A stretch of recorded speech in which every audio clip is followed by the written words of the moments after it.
Cette fois-ci, on va faire pas du live parce que j'en ai marre d'avoir des sautes de caméra, donc ce ne sera pas en live, mais dans les mêmes conditions, hein. Donc ici, on est, comme on ne le voit pas forcément, à proximité du quartier de Akihabara.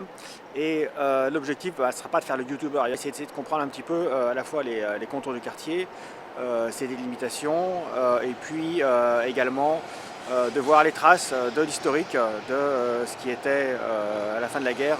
Alors comme beaucoup de ces quartiers qui aujourd'hui sont devenus touristiques et emblématiques du Tokyo pittoresque, hein, c'était des marchés noirs, hein. Donc on est sur un ancien marché noir parmi ceux qui ont émergé à la périphérie du Tokyo d'après-guerre. Donc à l'ouest on avait Shinjuku et puis à l'est donc ce quartier de Akihabara, et qui émergeait à proximité de gares assez anciennes, hein, puisque la gare de Akihabara date du début du XXe siècle, hein, il me semble que c'est au début dans les années 1920, hein, donc on est sur le Tokyo de Taisho. Et c'est à partir du marché noir d'après-guerre, où on vend essentiellement du riz et des légumes, hein, de la nourriture, que ces différents marchés vont évoluer, que ce soit celui de Shinjuku ou ici celui de Akihabara. On retrouve les mêmes structures, hein, à Osaka par exemple, et avec des modèles assez similaires, puisque ici va se développer dans la ville basse, et on est effectivement dans la ville basse, hein, historique de Tokyo, hein, et on peut le voir avec la présence des canaux. Se développent des spécialités en fonction des industries qui s'installent ou se réinstallent dans l'après-guerre, hein. Et effectivement, en l'occurrence, Akihabara va voir se développer un marché parallèle ou un marché noir, ou encore des marchés de grossistes, des échanges de composants, etc., sur l'émergence du secteur électrique dans un premier temps, et puis ensuite électronique, hein. Et donc on va voir est-ce qu'il reste encore des éléments de cette période, et on va passer en vue frontale. Voilà, en vue frontale sur un des canaux qui est resté en l'état depuis la période Edo, hein. On a également des sanctuaires assez anciens qui ont été maintenus, et même des habitations en bois, hein, qui doivent dater de l'après-guerre, hein. Donc on est bien dans la ville basse historique, hein, de Tokyo, et on va faire le tour de cette passerelle pour entrer dans le quartier, et ce canal, hein, marque aussi une des bornes sud-ouest du quartier. Ici vous avez, alors c'est assez intéressant, hein, toujours des choses intéressantes, hein, sur les constructions. Quand ça se dégrade, on voit comment c'est fait, hein. Donc là vous avez les murs, ou plutôt pas les murs, hein, du coup, puisque comme on l'avait vu en cours, hein, on est sur des structures ossatures en bois, et puis entre les différentes ossatures on va remplir avec ce type de rembourrage, hein. Voilà. Et puis ensuite après on remet une palissade en bois, et comme ça vous avez ce type de maison traditionnelle. Et vous avez ici sur la droite la mise à jour en quelque sorte, hein, où on va avoir un enduit, mais toujours la même structure, et vous voyez que l'enduit a été ici restauré en fonction des fissures qui apparaissent au long du temps, et au fur et à mesure que ces habitations sont ébranlées par les séismes. Autre point également intéressant à vérifier aujourd'hui, c'est la fréquentation du quartier, puisque on va voir que, alors on a également des occidentaux, hein, mais on va avoir aussi beaucoup de touristes. Et une fréquentation qui a assez évolué, hein, depuis les années 90, hein. Alors avant je ne connaissais pas ce quartier, puisque j'ai commencé à le fréquenter au milieu des années 90, et puis donc j'ai pu voir aussi, hein, le changement en termes de fréquentation, de type d'activité, et puis même généralement de ce qu'est ce quartier aujourd'hui, hein. Donc là on n'y est pas encore, hein. On va y arriver, et ça nous permet de marcher un petit peu, hein, dans l'ancienne Shitamachi de Tokyo. Alors intéressant, hein, carton dont certains sont récupérés, par les sans-abri, puisque ça va leur servir de gagne-pain. Et le quartier de Akihabara, peut-être un petit peu moins aujourd'hui, maintenant qu'il y a moins de grands magasins dédiés à l'électronique, était un grand pourvoyeur de ce type d'emballage, emballage plastique, emballage carton pour les produits électroniques, et ensuite ça leur servait à le revendre au recyclage et à avoir un revenu. Également, vous avez le parc-mètre dans le centre de Tokyo. Ici, il me semble qu'on est encore dans l'arrondissement de Chiyoda. On va avoir des parcs-mètres un petit peu à l'européenne. Ça coûte assez cher, donc c'est essentiellement pour les gens assez fortunés. Mais vous voyez que ça existe, quand on peut élargir un petit peu la rue. Donc si vous avez la ligne le Yamanote qui passe ici, entre Kanda et il me semble que c'est Ueno, celle d'avant Nippori. Enfin, vous avez Kanda à l'ouest, et puis ensuite vous remontez par le Yamanote sur Ueno. Kanda aussi, un quartier assez intéressant. Et pour l'instant, on n'est pas encore entré dans véritablement ce quartier. Et l'entrée commence plutôt ici, voilà, avec un pont assez ancien. Tout à l'heure, on était là. Et on va aller dans cette rue principale ici. Et puis ce qui va être intéressant, c'est de voir comment ça va s'organiser sur les deux façades. Ce qu'on peut voir déjà d'ici, c'est qu'en termes d'affichage, on n'a plus de grandes enseignes dédiées à l'électronique en fait. Vous avez ici du karaoké, ici de la vente de DVD, etc. D'occasion ou neuf. On a le Softmap ici au fond, qui effectivement vend encore du matériel électronique. Un morceau ici du Laox, juste là, qui auparavant était un des grands magasins d'électroménager. Et puis ensuite, vous allez avoir des choses de ce type-là, Pokémon, Duty Free, et puis ce truc Risotto, karaoké, party, lieu d'amusement. Voilà.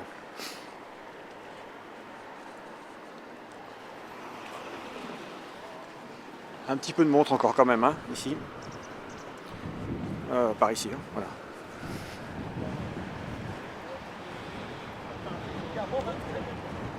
On est le matin, donc il y a un certain nombre de commerces qui ne sont pas encore ouverts en fait. Autre particularité à Tokyo, mais dans une grande partie de l'ensemble du Japon, les commerces ouvrent assez tard en fait, tant que les Japonais, les populations, les employés puissent arriver sur le site. C'est rare d'avoir des commerces, même de restauration, boulangerie, etc., qui ouvrent avant 10 heures. Voilà, on entre dans une des parties du quartier qui était essentiellement, donc là derrière vous avez la gare de Akihabara et vous avez cet angle là et puis un bloc.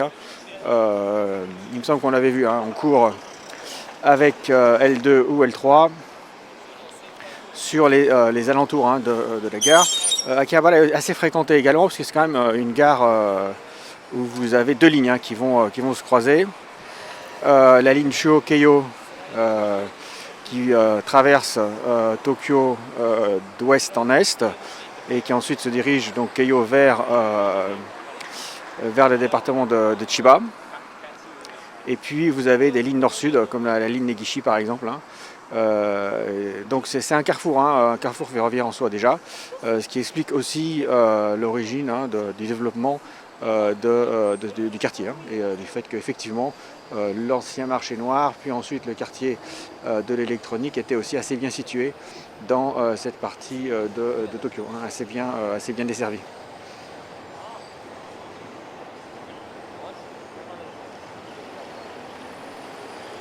Bon, c'est intéressant de voir ici le Laox ici, qui est vraiment réduit aujourd'hui, qui a une petite barre alors qu'aujourd'hui, avant, hein, il avait un bloc assez important dans le quartier.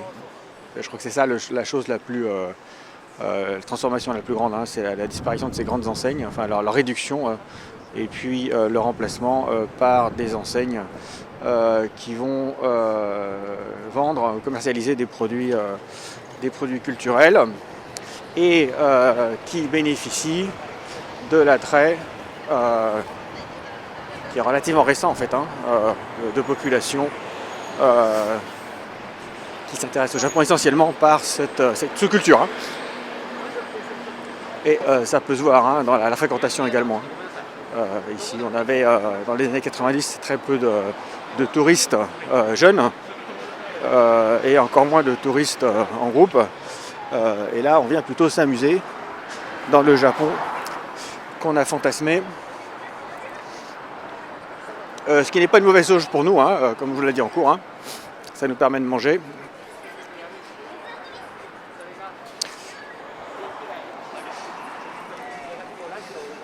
Un petit zoom sur les forces de police en embuscade, la tactique du gendarme.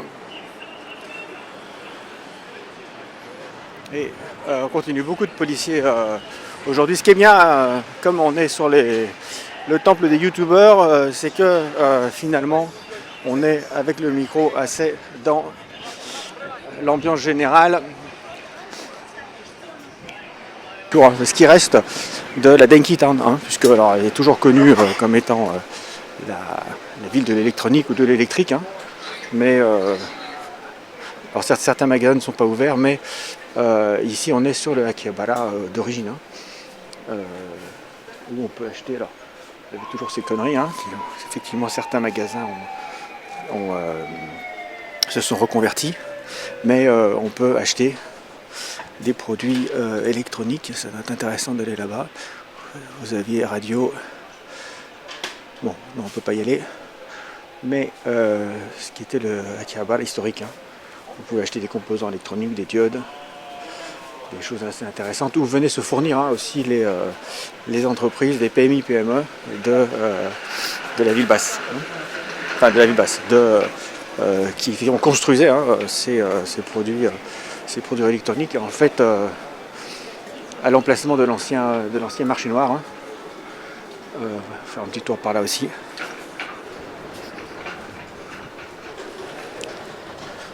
Il faudra aller, ce serait bien d'aller voir comment c'est à l'intérieur en fait, hein. On va monter là-haut.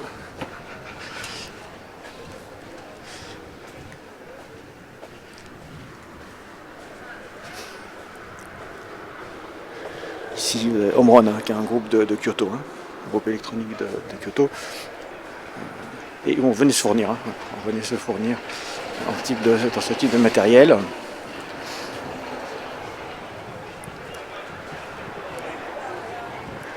Et à partir de ce bloc, on a l'extension, on a eu l'extension du quartier. En fait, ici, on avait le bloc produits électroniques en pièces détachées. Et puis ensuite, sur la route principale, on a eu les grandes enseignes, dont il reste encore certaines. Mais en fait, relativement peu.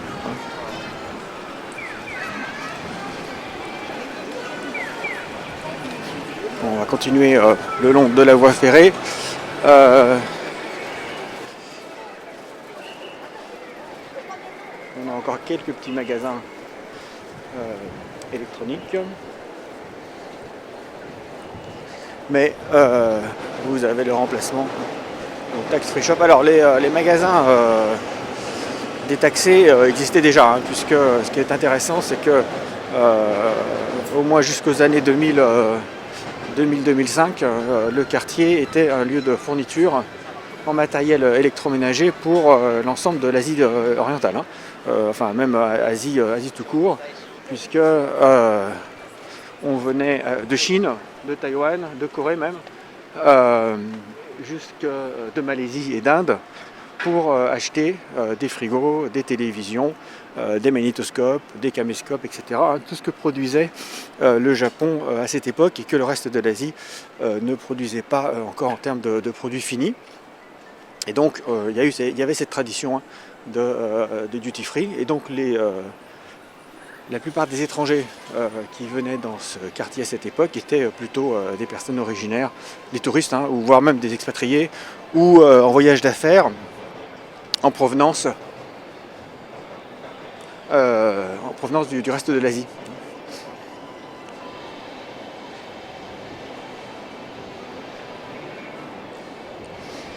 Quand tu es un petit peu pour voir jusqu'où on a encore cette spécialisation. Alors aujourd'hui la J-pop, hein, anime, etc. Animé, etc. Encore un petit peu ici.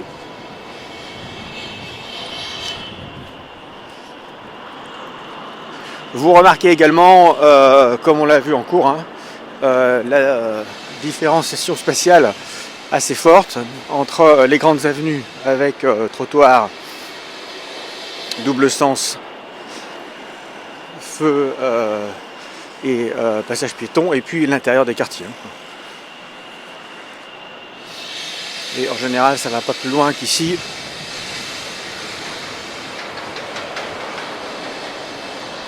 Et c'est par ici que j'ai vu la première fois, il y avait le garage par là-bas, hein, il y avait le garage des cartes pour faire Mario Kart. Hein. Voilà, c'est aussi ici que ça a commencé. Hein. On loue le Mario Kart et puis on fait le tour de Akihabara.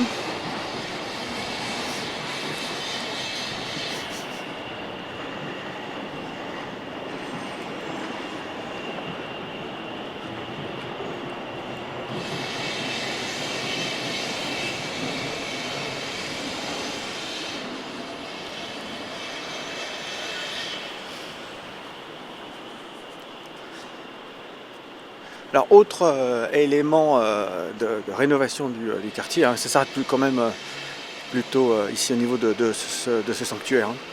Hein. Autre élément de rénovation, c'est quelque chose qui a peu à voir avec véritablement le développement de la sculpture japonaise, hein, c'est plutôt l'extension de l'hypercentre de Tokyo, hein, puisqu'on est pas si loin du quartier de Marunouchi Ginza. Et on va avoir l'implantation d'immeubles de bureaux qui vont remplacer, hein, le bâti ancien. Là, vous avez quelque chose, vous avez encore les coupes en biseau, hein, donc qui vont dater des années 80, ça plutôt. Vous avez de vieux établissements ici du Tonkatsu qui datent, que doit dater de l'après-guerre. Hein. Vous avez la petite parcelle en Nagaya assez typique. Elle a été reconstruite avant, elle était en bois, elle a dû être reconstruite il y a une dizaine d'années, parce que je me souviens qu'elle était là, il y a très longtemps. Toujours le petit sanctuaire de quartier, mais à côté, hein, vous avez ce type de bâtiment qui ont participé aussi à une autre transformation du quartier. Hein. Donc on pourrait dire que depuis les années 90-2000, on a d'une part la transformation du tissu commercial interne du quartier, la reconfiguration des boutiques, la disparition de certaines grandes enseignes, le remplacement par un autre type de commerce, l'évolution, la transition, hein, d'un quartier spécialisé dans le commerce de l'électronique vers un quartier spécialisé dans la commercialisation des produits issus de la sous-culture japonaise, et puis ensuite qui se développe grâce au tourisme international. Et puis en parallèle, on a l'avancée de l'hypercentre de Tokyo et la rénovation de l'hypercentre de Tokyo, avec la disparition progressive et du parcellaire et du bâti hérité de l'après-guerre.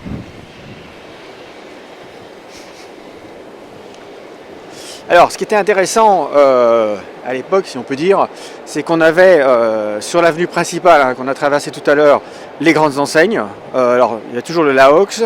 On avait une enseigne assez importante qui était le T-Zone, hein, qui avait plusieurs grands magasins ici à Akihabara.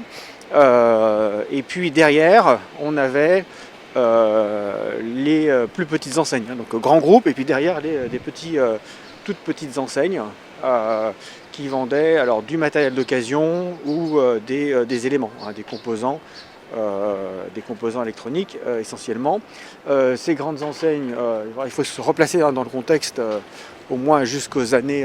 Ici il y avait un magasin qui vendait qui vendait des morceaux de composants électroniques, enfin des morceaux des composants pour PC. Hein.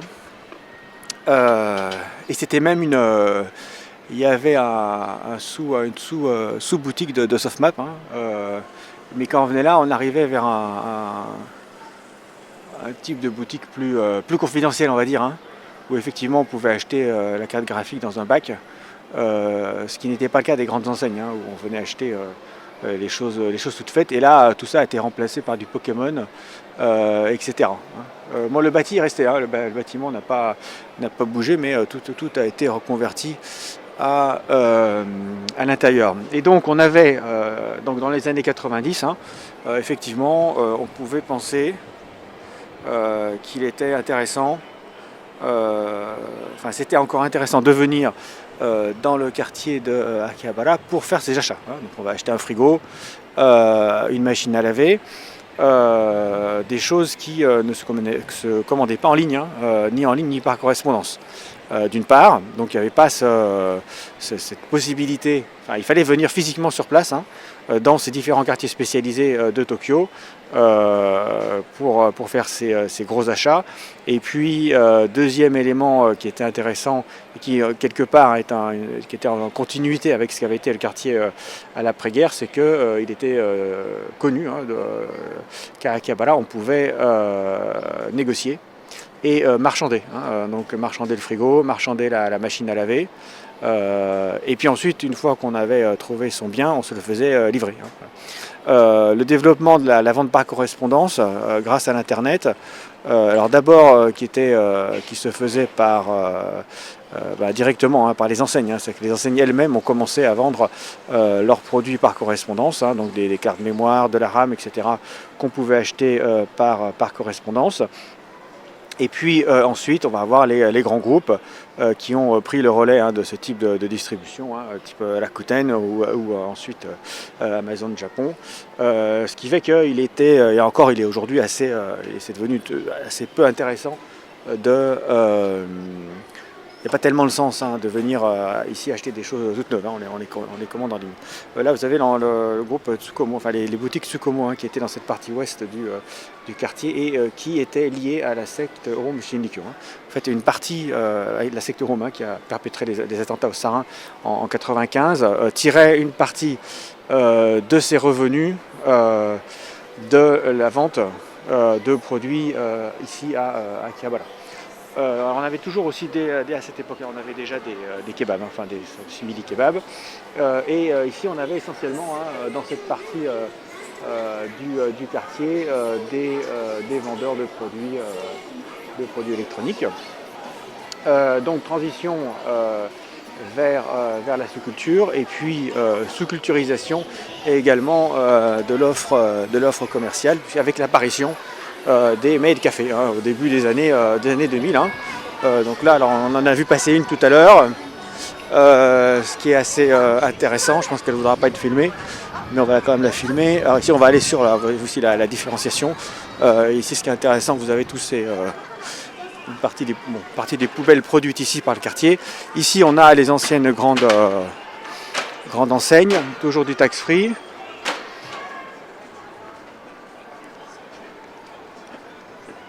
Aoki, alors là qui vend des vêtements, hein. Donc là on n'est plus du tout sur de l'électronique en fait, hein. Est venu se greffer en fait sur le quartier tout ce qui peut servir aux touristes. Hein. Donc, et ici vous avez des éléments de tax free shop. Hein. En fait, ce qui est intéressant, c'est que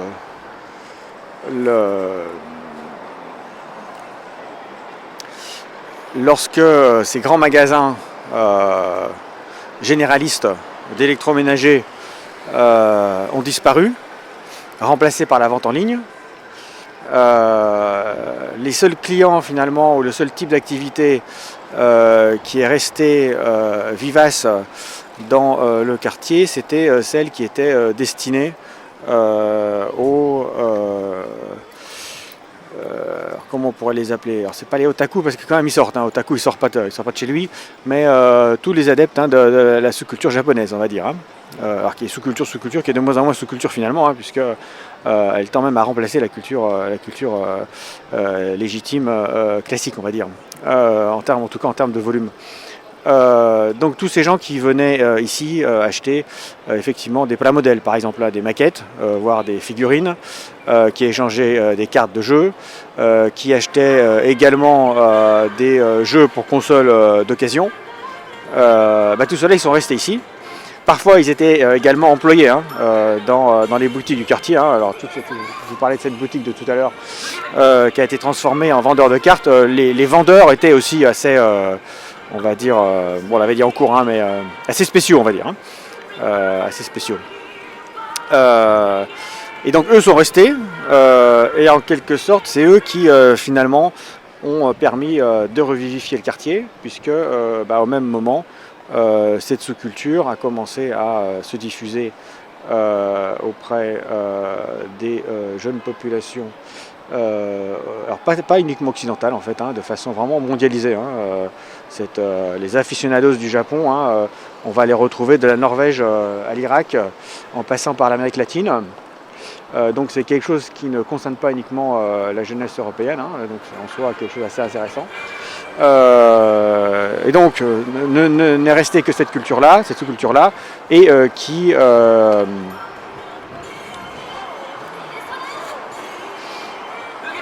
s'est vu enrichi, dans tous les sens du terme, par la venue de touristes. Et donc on n'est plus venu à Akihabara pour acheter de l'électroménager, même pas de l'électronique, hein, mais plutôt pour avoir accès à ces biens de consommation. Alors ces gens-là, hein, tous ces pseudo-otaku, hein, en tout cas ces aficionados, enfin non, ces amoureux, ces japonais un peu particuliers, qui est la clientèle qui est restée, hein, dans ce quartier, alors, a ses codes vestimentaires, ses amusements, hein. Donc effectivement, hein, on peut dire que les maid cafés sont un peu l'équivalent, mais pour ces gens-là, un peu otaku, voire même carrément otaku, de ce que sont les hôtesses, hein, pour, on va dire, les gens classiques, les salaryman à Kabukicho, hein. Donc on peut le considérer de cette façon-là, avec des codes esthétiques et culturels qui leur sont propres. Et les touristes sont venus enrichir et même stimuler, hein, ce type de commerce. Et puis on pourrait même se demander s'il n'y a pas une troisième étape, hein, c'est que Akihabara est devenu un spot touristique du Japon. Et donc on vient à Akihabara pour voir ces gens-là ou pour voir cette culture-là, hein, même sans forcément y être particulièrement attaché, mais c'est devenu un des spots touristiques. Alors il faudrait étudier un petit peu en termes de vente en réalité, hein. Qu'est-ce qu'on vient acheter ici, qu'est-ce qu'achètent les touristes en fait, hein, et quel type de touristes. Alors on va retrouver des touristes, on va se déplacer un petit peu, on va retrouver des touristes chinois. On retrouve toujours les touristes de l'Asie de façon générale. Je pense pas qu'ils achètent encore leur frigo ici, hein. Les Chinois, ils fabriquent. En fait, déjà les Chinois fabriquaient des frigos dans les années fin des années 90, début 2000, hein. Donc ils ont leur frigo chez eux.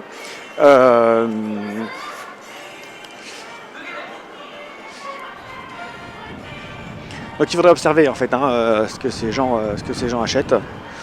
Mais en fait, principalement, le nouveau type de touriste, hein, qui est apparu, c'est ça, hein, c'est-à-dire le touriste américain, occidental, plutôt jeune, hein, dont certains sont certainement là par curiosité, et d'autres effectivement qui vont consommer ces produits. Alors ce qui est intéressant, c'est ce bâtiment, hein, qui va à Culture Center, hein, puisque c'était le bâtiment La Hawks, hein, donc grand bâtiment dédié à de l'électroménager qui a été remplacé par ce type de choses-là, hein. Autre chose ici, alors il faudrait venir le soir pour voir si c'est toujours opérant, mais on a... alors ici, ça a toujours été la rue un peu bizarre, hein, malgré tout, hein. On vend des trucs parfois un peu bizarres. On a toujours quelques pièces d'occasion, voilà, de ce type de choses-là qui est quand même resté. On peut trouver des choses intéressantes, hein, parfois. Mais là c'est de la pseudo-occasion, c'est pas très rigolo. En fait, oui, le soir, on a des gens qui venaient, alors c'est ça que j'aimerais en fait un petit peu retrouver, c'est des gens qui récupèrent les composants électroniques dans les poubelles et qui viennent les vendre ici à même le sol. Donc alors là ils ont mis des parkings à voitures. Ça peut être éventuellement un moyen de discipliner aussi, hein, l'usage de la rue. Mais dans ces petites rues, hein, autour de la rue principale, on avait vers 6-7 heures, hein, une sorte de marché noir en fait, hein, de nouveaux marchés noirs qui se développaient, enfin qui étaient présents dans ce quartier, qui était le côté assez intéressant, hein. Bon, ici, Made Café, etc. Voilà.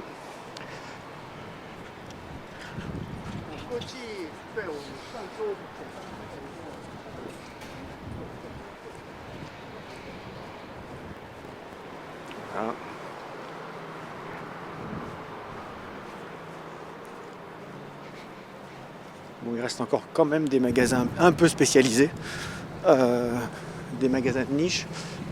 Également ici, on va avoir, bon, ici c'est pas mal, là on voit bien une bonne vue sur la transformation du quartier. Ici vous avez l'immeuble qui va dater, on va dire années 70, mais peut-être un petit peu avant. C'est intéressant de voir aussi ce qu'on voit quand même assez. En fait, on le voit, et c'est parfois on le voit dans les livres de photos, hein. Mais en fait, il y en a plus qu'on ne le croit, hein, des sanctuaires comme ça qui sont présents sur le toit de l'immeuble, hein. Voilà, vous l'avez ici. Immeuble qui est quand même assez ancien. On va aller voir tout à l'heure à quoi ça ressemble.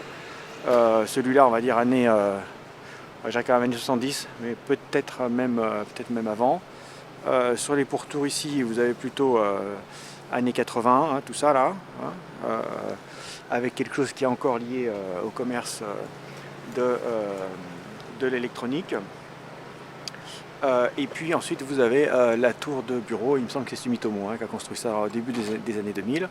Et puis alors vous avez du coup bon, c'est une autre étape intéressante, c'est le retour de deux grandes enseignes dédiées à l'électronique, mais qui concernent assez peu les Japonais et qui concernent plutôt les touristes. C'est-à-dire une fois que donc il y a tout un cycle, hein, qu'il faudrait voir, il faudrait faire le tableau, hein, un cycle, et puis peut-être aussi avoir des éléments plutôt avec plus de données quantitatives quand même, hein. Tout ce que je raconte c'est quand même assez empirique. Un cycle où vous avez donc les touristes étrangers qui viennent à Akihabara. L'idée que c'est toujours une ville dédiée à l'électronique se maintient. Et donc pour ce public de touristes, essentiellement touristes plutôt en volume, hein, plutôt chinois, des grandes enseignes qui n'existaient pas historiquement sur le quartier, qui se sont réinstallés, mais qui se sont réinstallés parfois sur d'autres parcelles du quartier, dont Big Camera, hein, qui n'était pas présent dans les années 90, et puis également Yodobashi Camera, qui elle était une ancienne présente à Shinjuku, hein, sur un autre ancien marché noir d'après-guerre, sur la partie ouest de Shinjuku, hein, et qui revient et qui a redéfini une partie du quartier d'Akihabara, mais plutôt de l'autre côté, hein, qu'on verra à la fin. Voilà. Bon, là c'est assez intéressant parce qu'on a quand même un certain nombre, toute une strate, hein, ici, hein, d'évolution urbaine et puis même d'évolution en termes d'activité, hein, parce que moi je connaissais assez bien ce bâtiment puisqu'il y avait deux magasins, hein, qui vendaient des imprimantes comme ça, enfin des morceaux de trucs électroniques, hein, qui étaient à l'époque assez intéressantes et qui ont été aujourd'hui transformés par... ils doivent vendre des trucs des figurines ou des conneries comme ça, des bêtises comme ça, pardon. Alors autre chose aussi, hein, qui a été popularisé, c'est le diminutif Akiba, hein, Akihabara. Bon, ça existait déjà sur certaines enseignes, mais il était assez peu utilisé, hein, ce terme Akiba, et qui aujourd'hui est assez popularisé.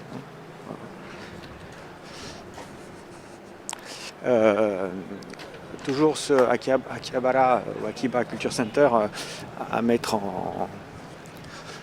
au regard de intervention policière, au regard de ce groupe, hein, Akiba, je ne sais plus combien ils sont, 48, 46. Comme on l'avait dit en cours, hein, ce serait bien de faire un petit peu la genèse de ce groupe et de voir comment ou pas il a des liens commerciaux avec les enseignes ou la guilde des marchands, hein, puisqu'il doit y avoir une association, hein, des marchands de Akihabara. Bon, on va traverser. Bon, ici, à la place de ce bâtiment, hein, on avait des parcelles comme ce qu'on a sur la gauche, hein, ici. Alors, on avait des choses un petit peu de cet acabit-là, et qui ont été rénovées et remembrées, hein, donc remembrement urbain, et puis explosion des coefficients d'occupation des sols, hein, de même celui-ci, hein, qui je crois c'est lié au groupe NTT. On a une rénovation en fait, hein, de la place de l'entrée, la place principale à l'entrée de la gare, rénovation à coup de grands bâtiments et de déréglementation des coefficients d'occupation des soldes. Ici, alors il y a toujours là-bas la boutique, cette boutique-là, Tsukomo, qui était, vous avez le bâti typique, hein, des années 70-80 en biseau, qui se maintient un petit peu, mais c'est remplacé par ce type de choses-là. Ici, dernière rue, alors là, ouais, dans ce magasin où j'allais de temps en temps. En fait, vraiment ici là-dedans, hein, voilà. Mais aujourd'hui, je crois que c'est remplacé par il y a toujours du outlet, mais c'est pas du outlet de produits électroniques, hein. Ça doit être autre chose. On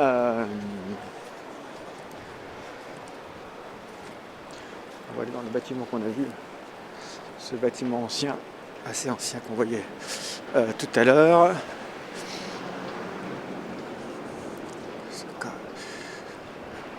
Bon, ici on a de les bêtises et bon, c'est intéressant. Alors là on avait un sac à rien, hein. On met toujours les bouteilles et mais je ne pense pas que ce soit toujours un établissement de boissons, hein, débit de boissons.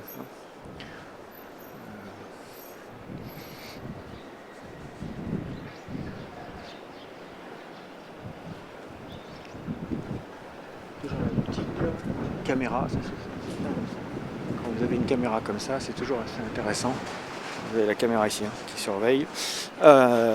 Grosse caméra, c'est intéressant, hein, grosse caméra pour un bâtiment comme ça. Bon, ici vous avez ce type de bâtiment, hein, très étroit. La transformation avec les parkings. Ça aussi, hein, qui est assez récente, hein, et qui souvent, au fur et à mesure que les propriétaires meurent, hein. Donc le bâtiment qu'on a vu tout à l'heure, je pense que dans moins de 10 ans, il sera plus là. Il sera remplacé soit par un parking, soit par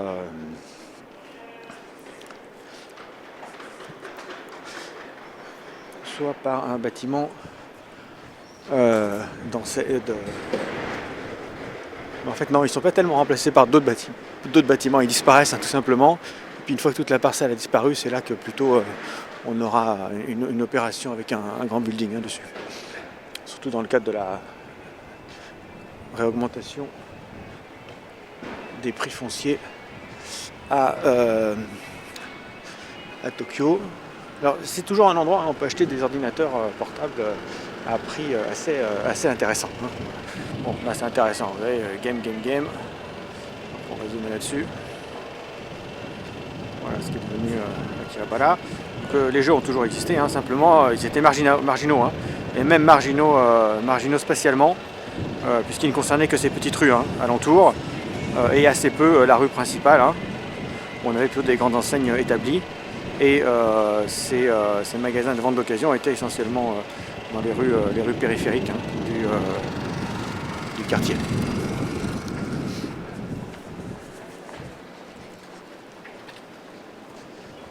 Là on est sur la frange ouest du quartier, on retrouve encore un petit peu de touristes.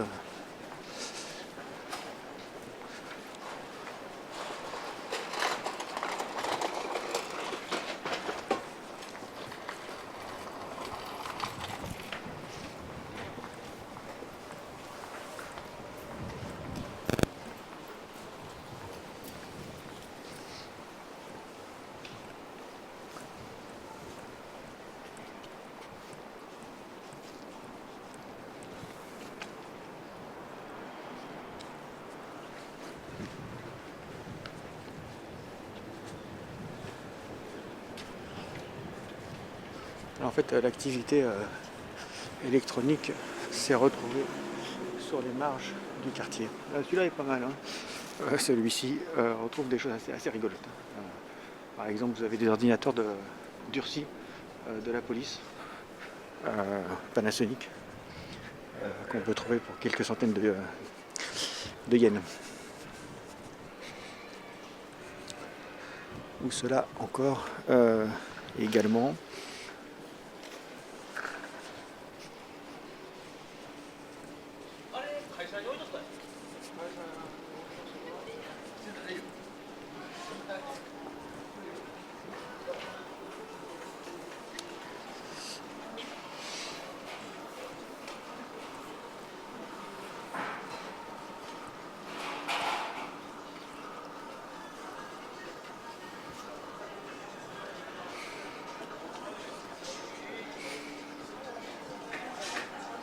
Voilà, ce sont des trucs récupérés dans les poubelles en fait.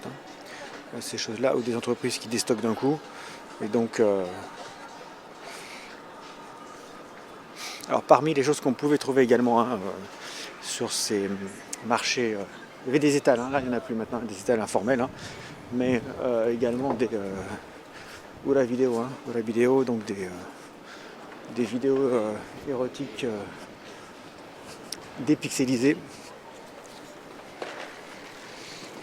des softs de contrebande. Vous pouvez acheter le Windows 95 à 300 yens. Également, alors plus ou moins pas véritablement contrebande, mais des CD pirates qui étaient produits souvent en Chine et vendus au Japon, puisque le Japon a une loi un peu particulière sur la protection des copyrights. Le temps du copyright est différent au Japon. Donc au Japon, c'était pas illégal de trouver des compilations pirates produites dans le reste de l'Asie. Et alors là, on revient toujours sur cette rue principale. Bon, c'est ce bâtiment qui existait déjà dans les années 90 et qui appartenait au groupe T-Zone, qui avait plusieurs bâtiments, un bâtiment principal ici et puis d'autres boutiques sur les côtés, et qui aujourd'hui est transformé en Don Quirote, qui est une enseigne qu'on va retrouver dans on retrouve près du Kabukicho, où on voit un petit peu de tout, et c'est une enseigne qui est quand même assez liée au quartier des plaisirs. Et puis vous avez les produits d'appel avec Hatsune Miku. On peut un petit peu observer les gens qui passent ici, et puis ensuite voir si je pourrais faire un commentaire là-dessus au niveau de la fréquentation. Voilà, donc vous avez celui-là. On va pas faire non plus du profilage, mais ça peut être intéressant de voir le genre de type qui viennent ici, du touriste. Je sais pas, je vais pas rencontrer des étudiants, même si ce serait rigolo. Comme il n'y a pas de live caméra en fait ici à Akihabara, donc on ne peut pas faire ce que j'avais pu faire en cours avec les étudiants à Albi, sur essayer d'observer pendant une journée comment les populations évoluent, quel type de population on a, etc. Donc ça peut être un petit peu l'occasion de se mettre dans un angle et d'observer ça. Alors là du coup pendant qu'on y est, plutôt que de faire d'observer les gens qui passent, des bâtiments d'habitation, vous l'avez celui-ci, la tour d'habitation, qui là aussi a autre logique, c'est la redensification du centre de Tokyo. puisqu'on va avoir ces Koso Mansion qui viennent aussi s'installer dans ce type de quartier. Donc là, vous avez de la cohabitation entre ici Koso Mansion années 2010-2020, le bâtiment ici plutôt années 80, hein, vous avez ce bâtiment crayon, hein, donc une toute petite parcelle, une ancienne Nagaya, où on a construit comme ça 1, 2, 3, 4, 5, 6, 7, 8, 9, 10, 11, 12, 13 boutiques. Boutiques du Akihabara d'aujourd'hui, hein, donc DVD, jeux, ensuite l'Ostana, je ne sais pas trop ce que c'est, des échanges de cartes, DVD, CD, et puis en dessous figurines. Donc, il est assez représentatif, hein, du quartier Akihabara aujourd'hui. Les maid café ici. Et derrière du bâtiment d'entreprise, hein, à ce niveau-là.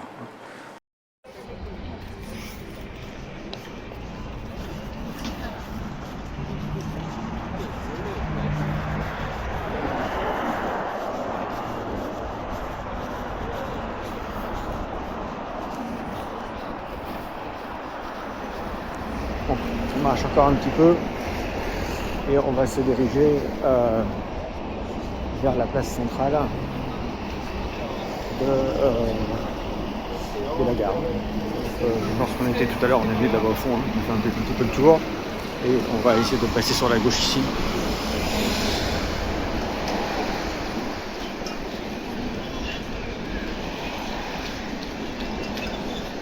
On retrouve le big caméra et puis alors un magasin qui lui n'a jamais cessé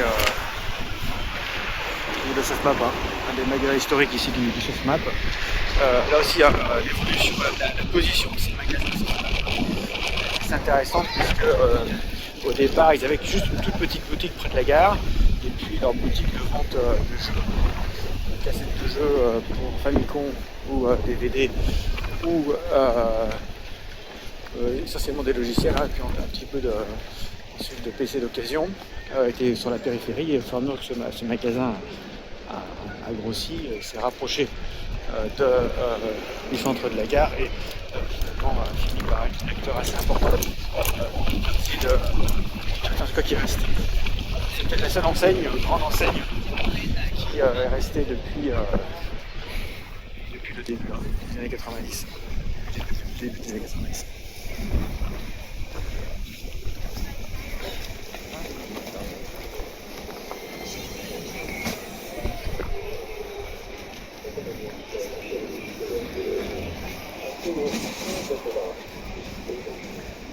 Début de caméra et ensuite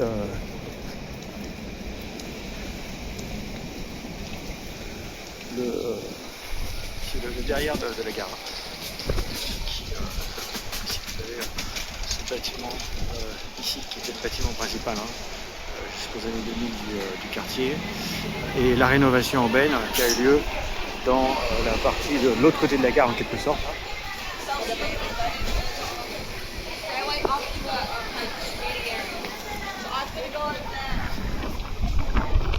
Ici on a des choses plus sérieuses.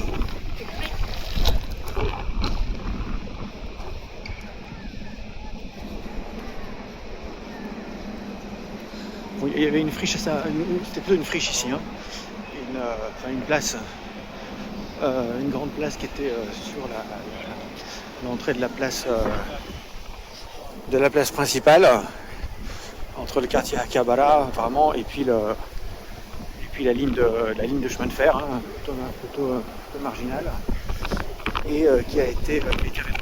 Il y avait un parc, et puis il me semble qu'il y avait un skatepark à un moment donné. Donc tout ça a été nettoyé et bien rénové.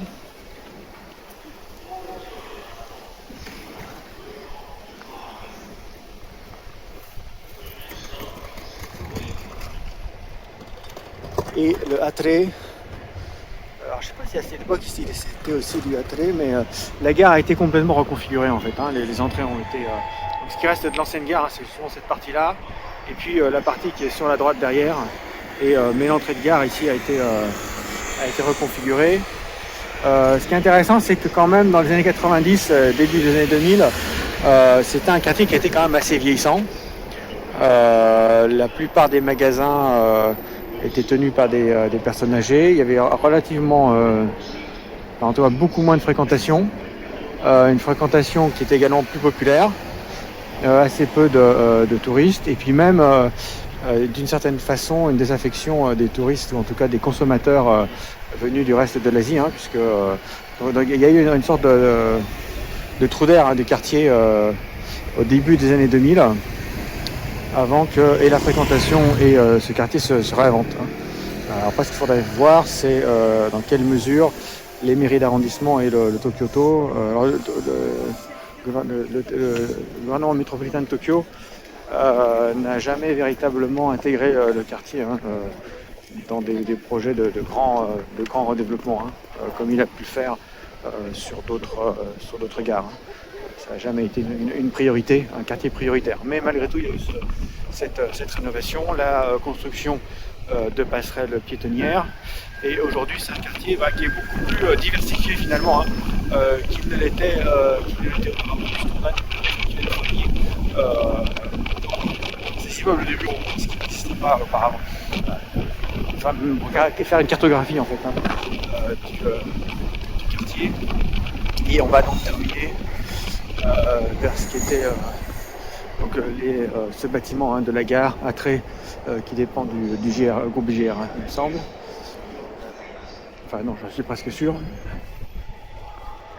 Qui lui aussi, l'intérieur a été assez grandement rénové.